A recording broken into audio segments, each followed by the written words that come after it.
tuned in before, I'm Dr. Tano, and I am running these webinar series for the practice. So we're trying to get lectures together every Monday, Wednesday, Friday to keep you guys engaged and excited about being patients at Rockville Internal Medicine. To remind you that even though the office is not necessarily seeing patients in the office unless there's small, unless there's a real reason to have to see you there, we're trying to keep things virtual. We are all doing virtual appointments. We have schedules that have availability, so don't be afraid to call and schedule. We're here to help you. And then let me think now. Okay, sorry, I'm getting all these messages, and so I'm trying to read and talk at the same time. Hard to do. But so today's talk is going to be menopause. I'll introduce Kimberly in a moment. Plug Friday's lecture is Dr. Rahul Patel, who's one of our partners at the practice. He's going to talk about some of the research that is done at our clinical research team. They do vaccine research. So some of you may have been contacted to be participate in those trials. So they're going to give a nice lecture on that. And then it looks like next week we have a couple lectures. I'll talk more about those on Friday, and you should get links sent out. But I think Monday, it looks like Dr. Moskowitz, who's our clinical psychologist, is going to do another chat on some stress and depression around isolation and COVID. And then Wednesday, it looks like there might be a preventative health lecture with one of our newer doctors. And then next Friday is going to be Dr. Berger is going to do a talk on humor in medicine. So if any of you guys know Dr. Berger, he's been at the practice for maybe 25 years, and he has quite a sense of humor. So hopefully that's a good session. But stay tuned for those links. But again, thank you for joining today. If everyone could mute your mics, that would be great. And I'll go ahead and get an introduction to Kimberly. Kimberly's one of our nurse practitioners. She's been with the practice now, I don't know, almost 3 years probably. Kim, she can weigh in. She has about 2.5. How many? 2.5. 2.5. Okay, yeah, almost 3. 2.5 years. And she has some expert training in gynecological care, so she is interested in this subject.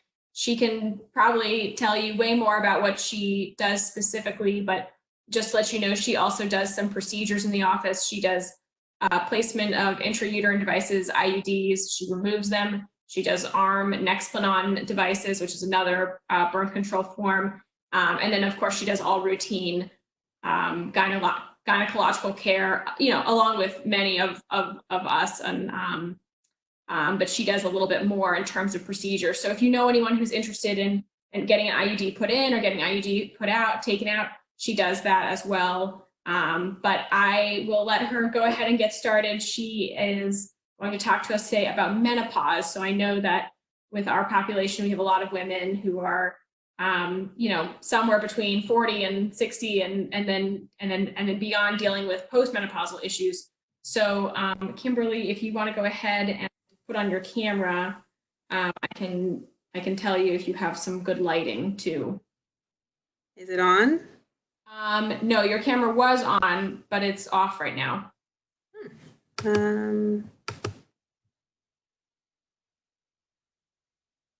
about now? No. It's like I can see myself, but I can't. I don't know, because I can see myself as if I'm on the panel, but I don't know. Oh, okay.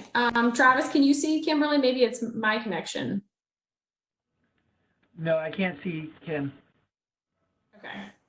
So On your screen, the buttons, there's one that's like a mute button, and then one that's a camera button. That one unchecked. it's unchecked. It's not checked. Oh, interesting. Travis, do you have any ideas of how to get Kim's picture on there? Not without actually looking at it. I'm not there. Kim, do you have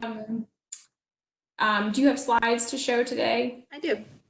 You do. Why don't you go ahead and do you know how to share your screen with us so we can at least see those slides, and then at least we can hear you?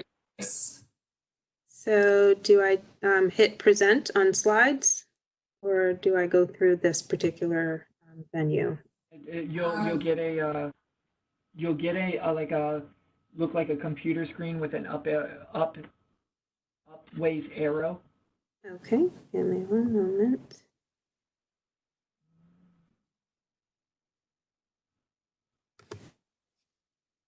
Okay. So on what part of the, And then when you press that, it shows your screen, which is correct. Can you just bring up the PowerPoint? So somebody, one of our listeners said that they can see Kim. oh. Oh, okay, all right, okay, but not Travis. Travis is hidden. Okay, Okay, maybe it's my internet connection. Okay, so then the sharing the screen button. So you have the mute button and then the camera button, and then next to it there's it looks like a rectangle, a little arrow up button. yeah, I see share content, and then Okay, and then pull up your slides. Are you looking at your slides on your screen? I have them here. They're Google Slides. Okay. For those of you who are able to see Kimberly, are you able to see her slides?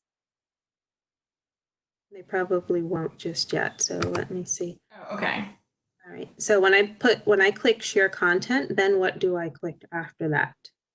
There should be a, go ahead, Dr. Tanner. Oh no, there should be a little box that pops up with files that you can pull up. Okay.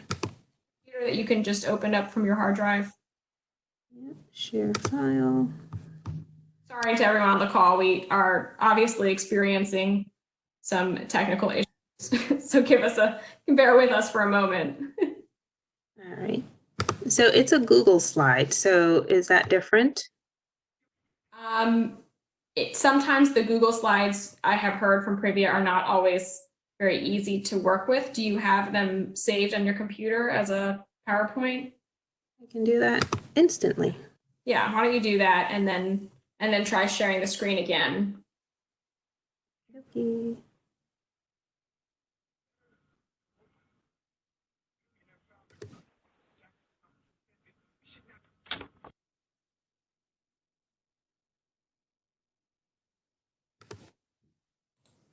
And then for those of you who are hanging around waiting, we are taking questions for her.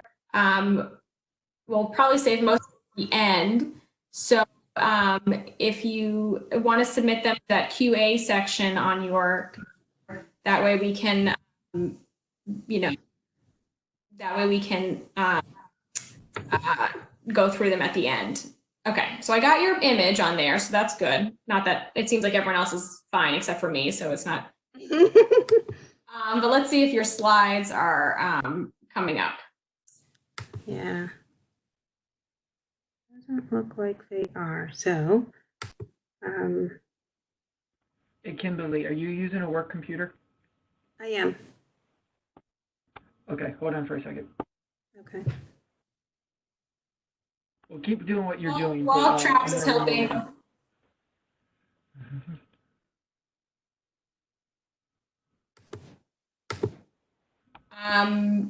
So do you want me to just start talking?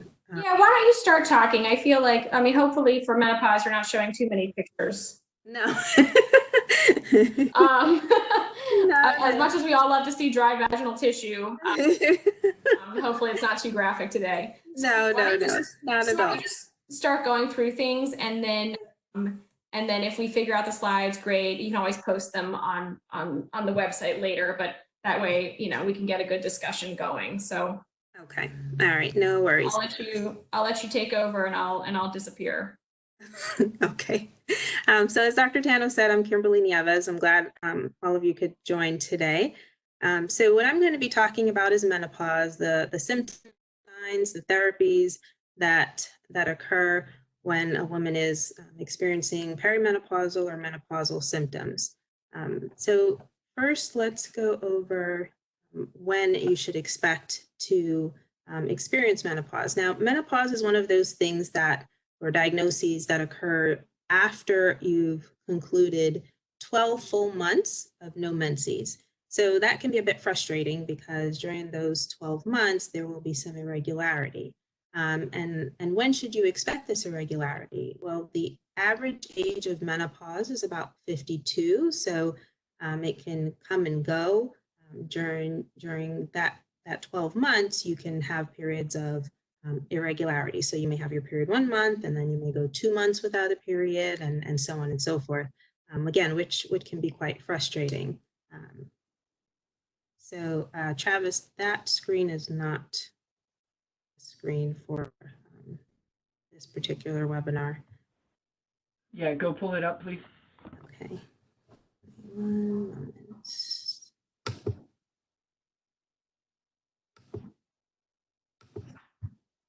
There we go, that one. Can you see? Perfect. Okay, excellent. So let's move to. Can I just start the presentation? You know, if you go to, I guess it's the view, and then from beginning usually. Or slide. Oh yeah, there you go. See what that does. Perfect. Wonderful. Okay. All righty. So let's go back to the first one. Okay, so as for women, and there's a little box here in my corner. So for women, the symptoms of menopause can actually begin about 4 years prior to actually concluding menopause. It's kind of a heads up that menopause is around the corner. And again, the symptoms can start as early as age 40. And it can go as late as 58, but it doesn't mean you're going through menopause at 58. It just means that the symptoms can start around anywhere from those years. And again, you know, it can be quite frustrating and a lot to contend with. And I encourage women to discuss with their providers these symptoms to really understand if this is what's going on. Is it menopause or is something else actually occurring? So with symptoms, the first symptom that I get asked about often is hot flashes. And what classifies as a hot flash? You know, are you just feeling hot, or are you actually having a classic hot flash? Now, hot flashes usually present as a very warm, overwhelming sensation of the chest and the face, and can come on suddenly. It can last anywhere from 2 to 4 minutes. So some women will say to you, oh, it doesn't last that long, or it lasts much longer than that. Again, everyone is very different. This is just a range of what you can expect. And again, not every woman will experience hot flashes or any menopausal symptoms at all. But again, we're just going over some of the common concerns. Those hot flashes, as I said, come on suddenly, chest and face. And then following that hot flash, a woman would get chills. And it makes sense because there's a lot of perspiration that's involved with a hot flash. So if you're perspiring and then the hot flash passes, now you're going to be cold because you're all sweaty and the wind is hitting your face. So typically I tell women, make sure to dress in layers so that it's easy to remove the outer layer when you experience these hot flashes, so that you're not incredibly uncomfortable, especially if you're at work or you're out to lunch with some friends or whatever you're involved with at that time. Other symptoms would include sleep disturbance. So that could be because of the hot flashes or otherwise. The hot flashes can occur in the middle of the night, and some women will say to me that, you know, I'll wake up and I'll throw the covers off and then I'll feel cold, so then I'll put the covers back on, and that can be disruptive in its own right. So, but we want to make sure that that's the source of the sleep disturbance, because there could be other reasons. There could be some stressors within someone's life, some anxiety, some depression unrelated to menopause that is contributing to that sleep disturbance. So we want to make sure we tease through what else could be going on, and again, not just attribute it to menopause. Some women may experience depression during that time, and that can again be unrelated to menopause. There's not clear-cut evidence to support that changes to your hormonal levels at that point are directly correlated with having episodes of depression. Another thing to be aware of is when you're going through menopause, the whole element that's occurring in a woman's body is that estrogen levels are starting to decrease. And when that happens, the areas of the body that have been supplied by estrogen, have been nurtured by estrogen and are dependent on it to maintain its robustness would include the vagina and the urethra, or the area where the urine comes through. Now, when the estrogen levels start to decrease, so do the areas, the vagina and the urethra, experience those changes. So those changes would include some dryness at the vagina, and that can of itself cause irritation. It can cause some itching. So I may have women say, I think I have a yeast infection, and they feel like it's recurrent. And upon further investigation, it's obvious that it's not a yeast infection, especially when you culture and there is no evidence of a yeast infection. It's actually menopausal symptoms that are occurring, and that's later in the menopausal age range that women will notice that. Aside from that, accompanied by this vaginal dryness or vaginal area dryness, is the urethra, again, where the urine passes through. It's also supplied by estrogen, so therefore a decrease in that hormone will cause symptoms associated with it, and that will include irritation, not just at the vaginal area, but when you urinate. It may be a bit more uncomfortable. You may find some increased urinary tract infections, and I get that question quite often. I've never had a urinary tract infection, or infrequently before, but now it just seems like I'm getting them all the time.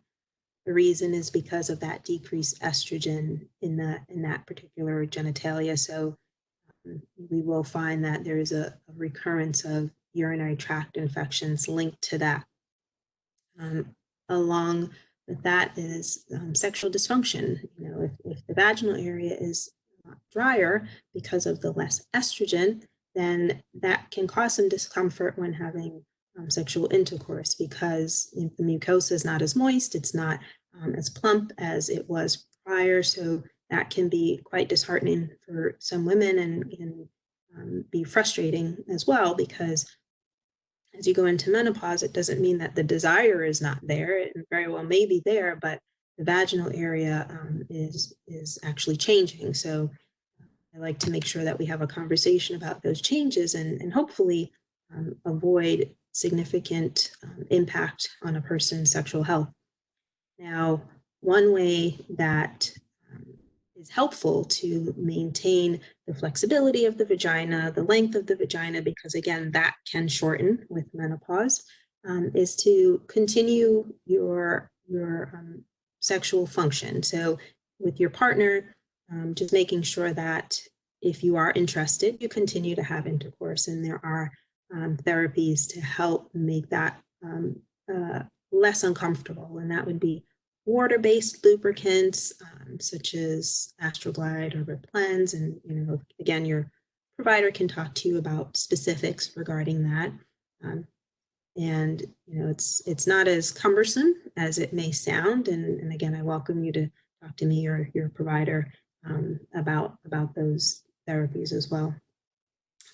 And another symptom that occurs during menopause would be cognition changes. So your thought process is a little altered in that respect, meaning you may feel like you're a little more forgetful. It doesn't mean that your forgetfulness is linked to this, because I'm in my 40s and I forget things all the time. So it can happen, but it is one of those changes that we do see from time to time that may or may not be linked to estrogen. So I say all this and I talk about these symptoms just so that women are a little bit better prepared for what may happen. And I say may because everyone is very different. As I mentioned before, some women will have no symptoms of menopause whatsoever. They don't even know what a hot flash is, whereas others will experience one or a multitude of these symptom changes.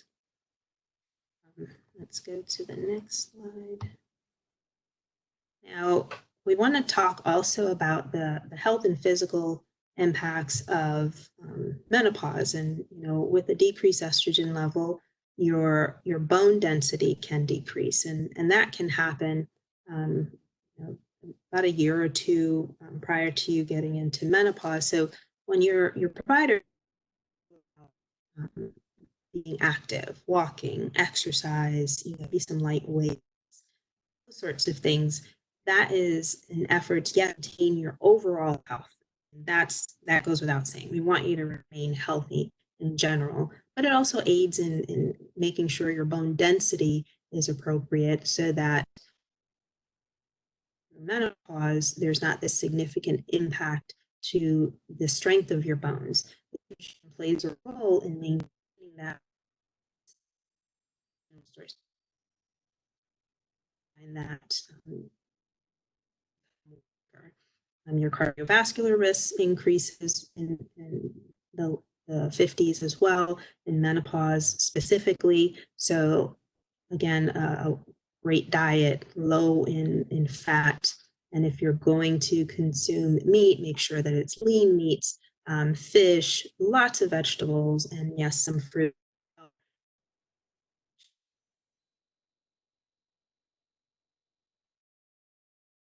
We want to make sure that so that it's not such a drastic change when you do get these changes, at least your overall health with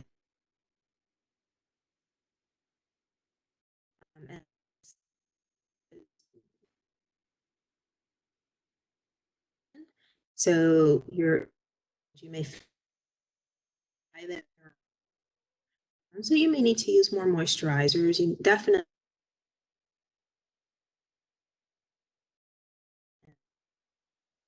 It looks like your sound might be cutting in and out.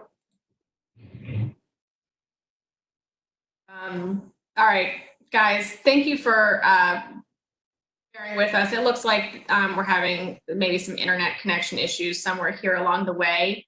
But while I'm waiting for Kimberly to come back, I can take some of these questions that are coming in. Oh, Kim, are you back? Can you say something?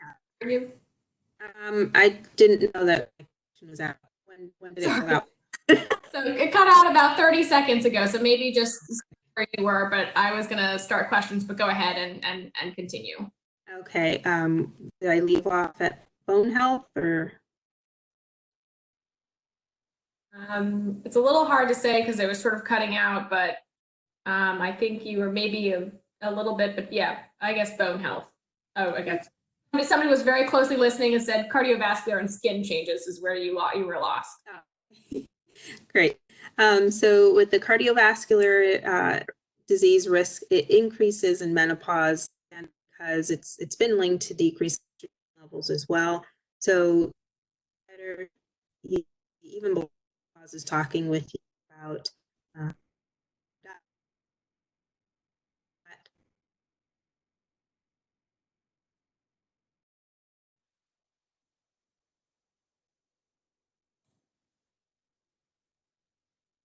omega-3 that you can consume as well.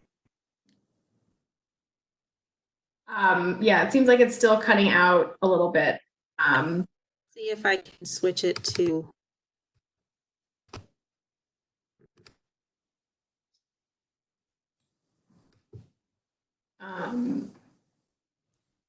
my hotspot. Would that be better, maybe? Yeah, try that. Yeah, and in the meantime, let me look at some of these questions that are coming in, and I'll try to answer them. So, question here is, I have the feeling that I have a urinary tract infection or a bladder infection, but I don't have one. What is that? So this is common in postmenopausal women when that vaginal tissue gets dry with the lack of estrogen. Where when you start to urinate, it burns or it just generally feels uncomfortable in that area. I would have you talk to your with your provider because the first thing you want to do is actually rule out a urinary tract infection. So that's important to do. Depending on what kinds of symptoms you're having, sometimes I have patients see a urologist to make sure that there's no irritation inside the bladder. Sometimes people can have a condition called interstitial cystitis that is irritation inside the bladder and then other causes of bladder irritation. But specifically postmenopausal women with that vaginal dryness, there is irritation that can feel like a urinary tract infection. And so sometimes these women who've had 3 visits for what they think is a UTI, every time we get a urine, there's nothing that grows in the culture. And so sometimes I'll treat them with a topical estrogen to the area to sort of plump up that tissue again. And for a lot of women, that can be very effective. But I think the first thing is to rule out that there is an active infection or any other kind of underlying problem going on. Agreed. Are you on your hotspot? Yes, I am. Go ahead. And then we do have a lot of questions that are coming in. So go ahead and finish up, but hopefully we have some time to get to a good number of them. Sure. Absolutely. All right. So I touched upon cardiovascular disease risk, which increases with menopause, and that's again linked to the decrease in estrogen. And the skin changes would be related again to the decrease in estrogen. So the skin may feel more dry. So you want to make sure you're moisturizing and drinking plenty of fluids throughout the day. Hydration is so much of the key. So when you go in to see your provider, they're going to do a history, a physical exam. They're going to do some labs to make sure there's nothing else going on, of course, but there's no specific labs required to diagnose menopause. As I said initially, that's after 12 months of no menses. Others, they want to evaluate other sources for your symptoms. Again, that could include any thyroid changes. You have a gland called the pituitary gland that can sometimes cause some changes in the menses. We want to make sure that if you're having menstrual irregularity early on, maybe your early 40s or late 40s, that there's nothing that we need to be worried about with your ovaries or your uterus, because those can be changes as well that occur but are unrelated to menopause. So again, it just requires a very thorough evaluation. So let's get into the treatment, and Dr. Tano touched upon one of the treatments specific to the vaginal symptoms, but hormone therapy is definitely one that has gotten a bad rap years ago, and is starting to kind of be understood more and more that it's actually a very effective treatment to relieve hot flashes and decrease other symptoms. It's highly recommended for the appropriate person. So it would not necessarily be for everyone. And again, that's contingent on your health history. Various forms of estrogen include the patch, the pill, a vaginal ring, gels, lotions, vaginal creams. All of these are therapies that are available to provide estrogen to a woman. And the patch and pill specifically are for more systemic symptoms, whereas the vaginal ring or topical gels or tablets for the vagina are more for vaginal symptoms, such as that dryness and irritation. Now, I've had women come to me and say, well, I want bioidentical estrogen. Well, estradiol is bioidentical. Bioidentical compounds, however, are not FDA approved. So be wary and concerned about, or cognizant about the difference there. So if we're prescribing estradiol, which is an oral or transdermal types of estrogen replacement, that is similar structurally to that which was secreted by your ovaries. There's no specific dose guidelines. It's really a continued evaluation until your symptoms have improved or resolved and become much more tolerable. Now, single therapy estrogen is only for women who may have had a hysterectomy, because we don't need to focus on their uterus at that point. But progestin is another hormone that our bodies produces, but we need to add that when a woman continues to have her uterus, because we have to protect her uterus as she is going through these symptoms. Because if we don't provide the progestin, then the lining of the uterus can grow and become what we call hyperplastic. So hyperplasia is just growth of that lining constantly, which is not appropriate, and it can develop into cancer changes if it's not addressed. So that's why it requires a combination of the two, estrogen as well as progestin, for women who still have a uterus. And usually we don't want to start estrogen therapy if you've been in menopause for 10 years or more. It's not appropriate. And we don't want to start estrogen therapy for women who are older than 60 years of age. So most of the symptoms occur between ages 50 to 59, and that's the time that we can start estrogen therapy, continue it, and then try to address the symptoms and concerns. But if a woman is younger than 50 going through these symptoms, then the recommendation is more so leaning towards an oral low-dose hormonal contraception if she's not interested in conceiving, of course, and if there's no other contraindications to her being on it, because again, we can't have her on estrogen therapy for 20 years if her menopausal symptoms start in her early 40s. And then when it comes time to discontinue this therapy, you know, it usually takes about a year or two to kind of taper off, and understand that once the estrogen therapy stops, the hot flashes can return. But we want to make sure that you're prepared for that and that we work through that. And we might consider non-hormonal therapy at that point to at least get you through that hump.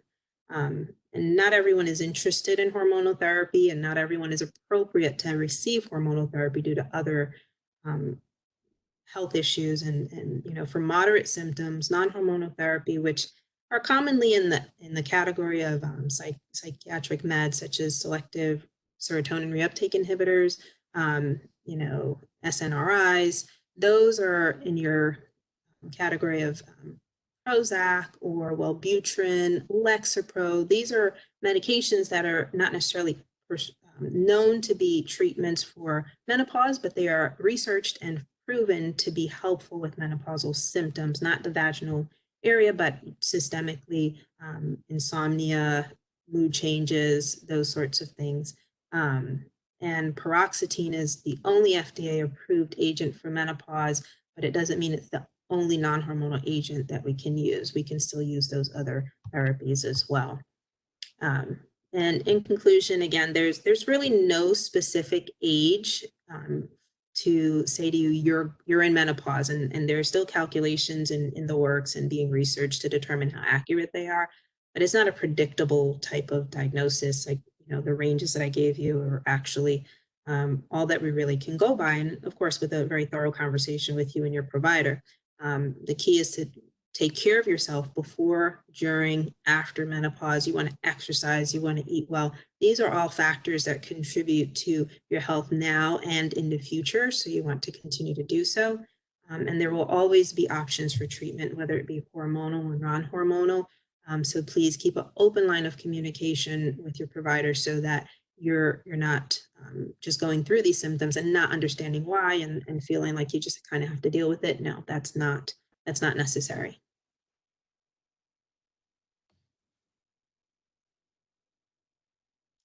Well done, Dr. Tano. Yeah. Okay. Great. I went through the last few.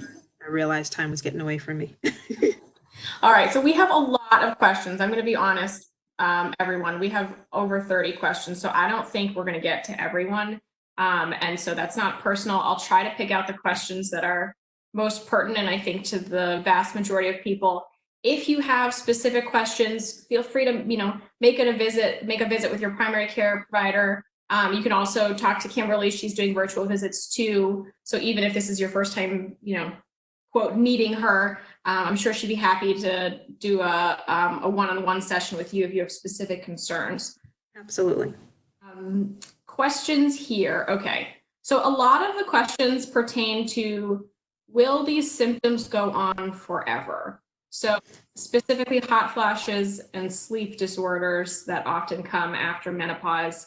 Do you have any words of encouragement for these women? So the symptoms do not go on forever. On average, it could be anywhere from 9 to 11 years. It does seem like forever, but it is not. And the severity of those symptoms do fluctuate over that time. So as you're coming down to the latter portion of that period, the symptoms become less frequent and less intense. You know, unfortunately, for some women, these symptoms can last in upwards of 20 years. So that's why it's so important to talk about the symptoms early on, have an understanding of expectations.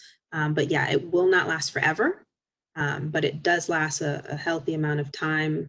For other women, it could be just 4 years, which is wonderful in the grand scheme of things. But you know, it's something to just be aware of. And then I just want to just add in here that there is a pattern of sleep changes that happens in all people as they get older. If you think about, you know, kids, babies sleeping versus kids sleeping versus teenagers sleeping versus adults, I mean, you'll think back and you'll maybe notice that there are just phases of sleep that changes. And generally in the older population, the number of hours of sleep that you are able to get into deep sleep per night diminishes. So it's not always menopause. A lot of times it's related to age.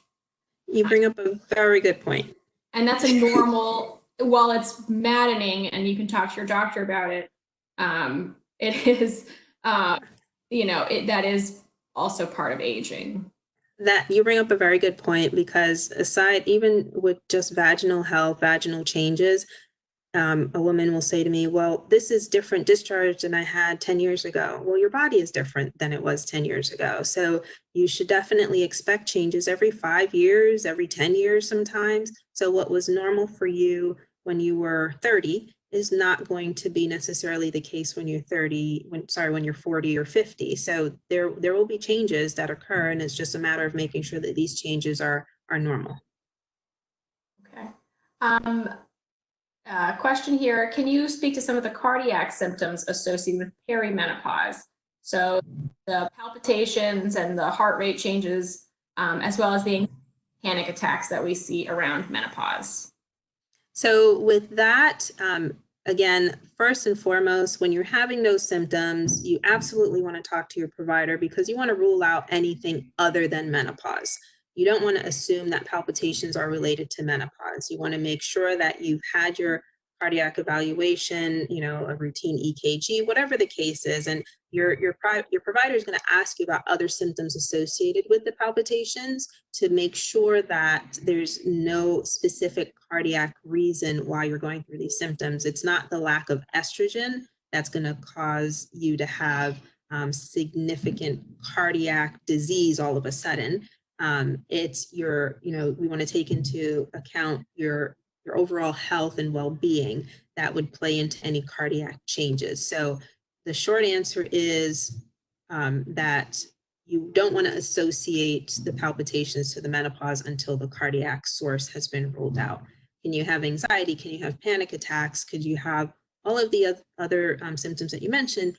Absolutely. But again, it should not, your primary diagnosis should not be menopause until you've had an evaluation. You want to make sure that evaluation takes place first. Yes, but I will say, just adding on to that, those are common symptoms that we see around menopause. You know, I think when I first joined this practice, I had previously seen a different population of people, and when I joined here and I saw mostly women around menopausal age, it was almost like a song that they would come in around 50, 51, something, and start to say, you know, when I lie down at night, I feel these palpitations in my heart. It's like the first couple of notes of a tune, you know where you're going. And of course, like Kimberly was saying, you would rule out anything cardiac, but those palpitations and the anxiety around menopause, very common. And there are treatments, so don't feel like you have to suffer. Absolutely. Question here, can you address surgical menopause? So this is women who have had their ovaries removed, essentially, specifically whether there are long-term differences between surgical and naturally occurring menopause. So if you've had your ovaries removed surgically, then, but you maintain a uterus for whatever reason, you will need to be on both estrogen and progesterone therapy, again, to maintain the health of the uterus. But if your uterus as well as your ovaries have been removed, then estrogen therapy is usually recommended, encouraged, especially if you were not in menopause when you've had these surgeries. Is it safe to be on those therapies? Absolutely it is. And again, with the appropriate follow-up and evaluation. But this, will the symptoms differ? Yes. If after surgery, when you're started on estrogen, it is so important to keep a open line of communication with the prescribing provider, because we want to make sure that the dose is adjusted so that you don't go into sudden menopause. Because if we don't adjust it appropriately, you're going to have overwhelming symptoms such as that what I discussed until the dose appropriate for you is reached.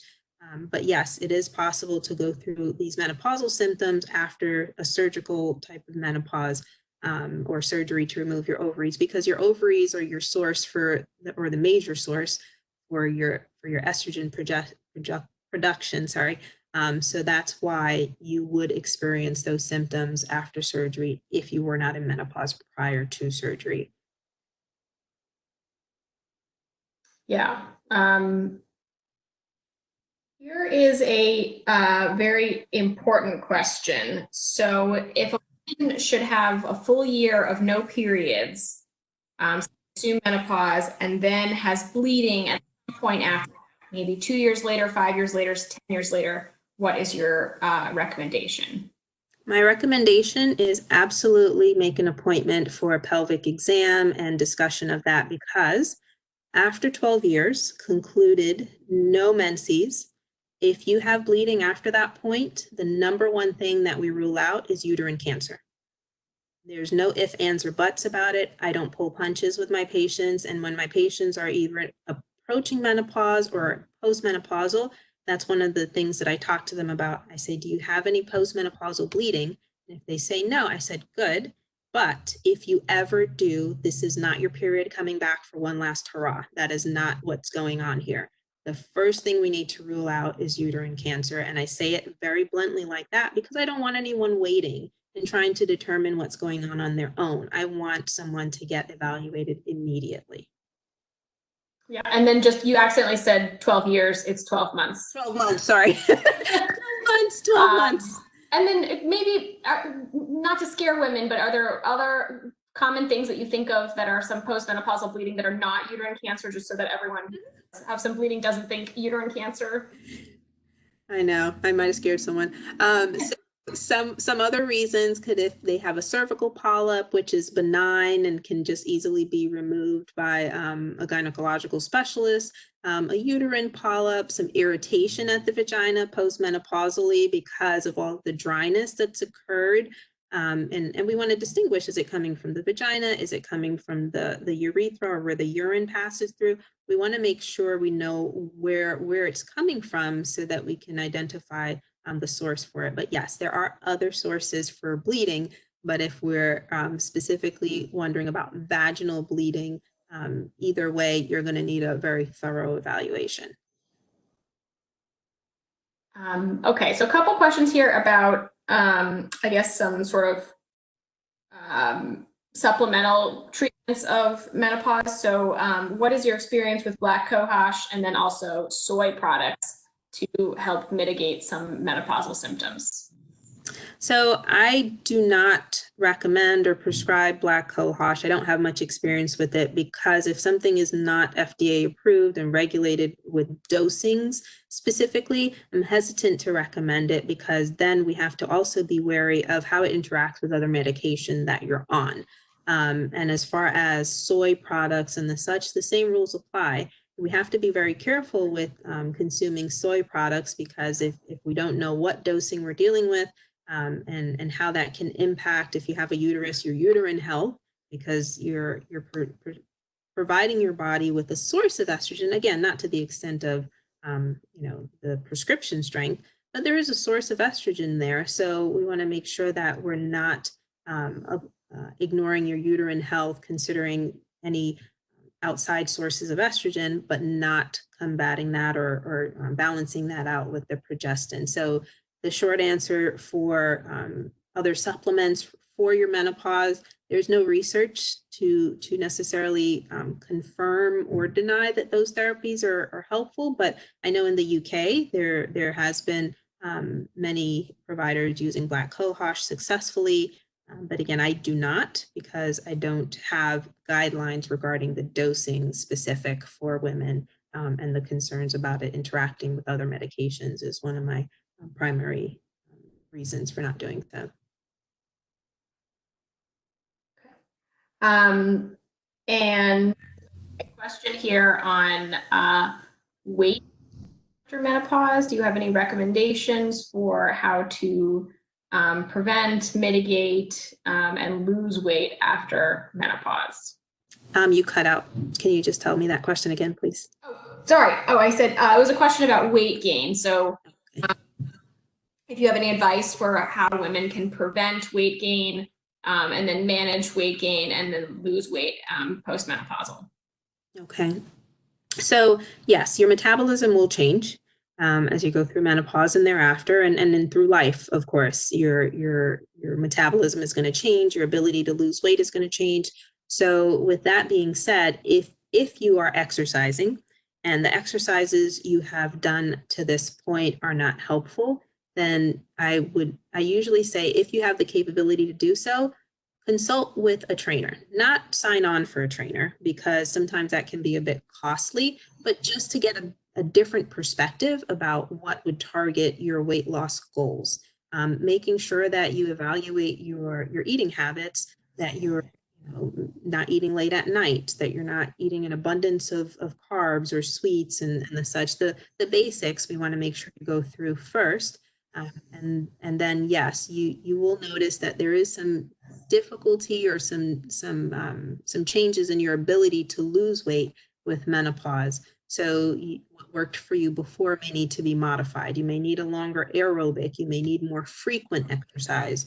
To do more weight training or weight based exercises with free weights to help with the weight loss. And muscle is heavier than fat, I understand that, but it also aids in kind of trimming some of what we're trying to get rid of as we go about our exercise regimens. You could try different things like Pilates or balance exercises, which are quite helpful and work on the core, because a lot of women tell me about their core. They feel like they can't get rid of the weight on the midsection or the weight on their hips.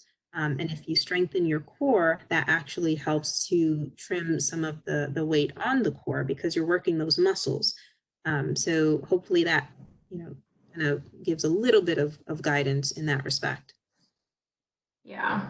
And I always joke with my patients that, the Jane Fondas of the world, the women who are in their, 70s and 80s who look fantastic, if I ask them what kind of exercise they do, one thing I have noticed is that they don't hem and haw. They don't say, oh, well, I try to exercise 3 to 4 times a week.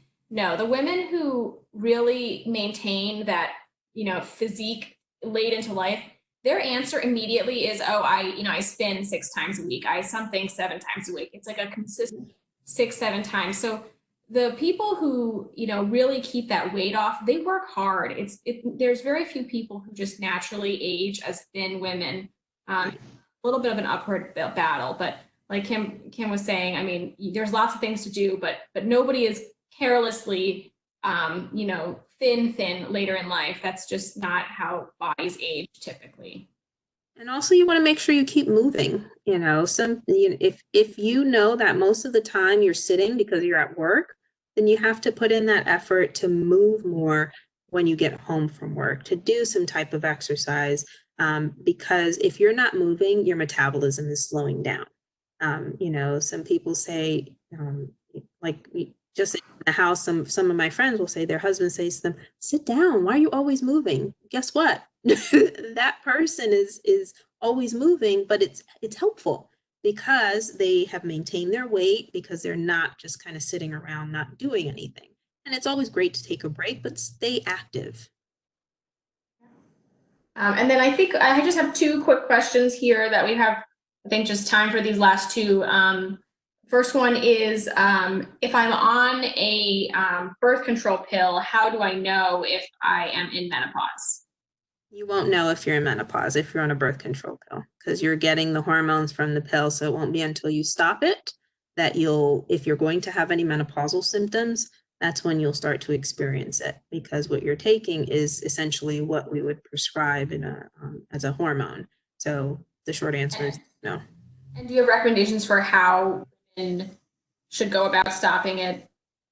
So depending on a person's age, so if they're at the age, let's say in their 40s and they're not interested in conceiving, I would say just continue with it unless they have some overwhelming reason why they just want to be off of it. That's fine. And then if they're in their 40s, then I would just stop it cold turkey, because again, they're still in that first decade where we expect menopausal symptoms to occur, and unless they're having actual menopausal symptoms, which we won't know just yet, then I don't have a treatment recommendation guideline yet, but we keep close follow-up. If we're tapering, if we're stopping hormone therapy, that's different. That's a tapering dose, but contraception therapy or birth control pills, you typically stop those a little more suddenly. If we want to taper, we can do that. We can do a pill every other day, or a pill every third day, understanding that you can still become pregnant. So you want to use a backup method, because I have had to tell a grandmother that she is pregnant. So do not think for a moment that it is not possible to become pregnant when you're perimenopausal. Yeah, and that was actually the last question was, how do I know when I can no longer get pregnant? 12 months, no period, you are menopausal, you cannot become pregnant. Yes, the chances of becoming pregnant decrease in your later 40s, early 50s, but I never say that it's not going to happen unless you've gone the full 12 months without having a period. Okay. All right. Well, I think that's the end of our time for today. So thank you so much to Kim for talking to us. This is obviously a very interesting topic to people.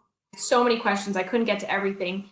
If you have specific questions about your menopausal picture or any symptoms, feel free to talk to either your primary care provider, or Kimberly would be happy to talk to it. Your gynecologist, anyone really is, it should be available to at least point you in the right direction.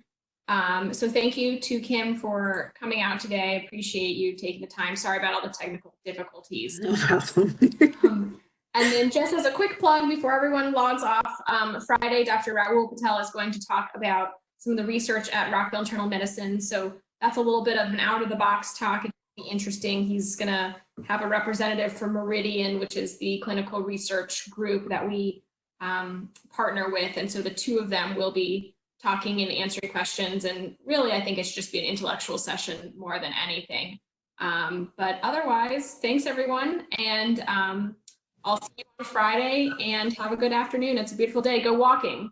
Take care. Bye. All right. Bye.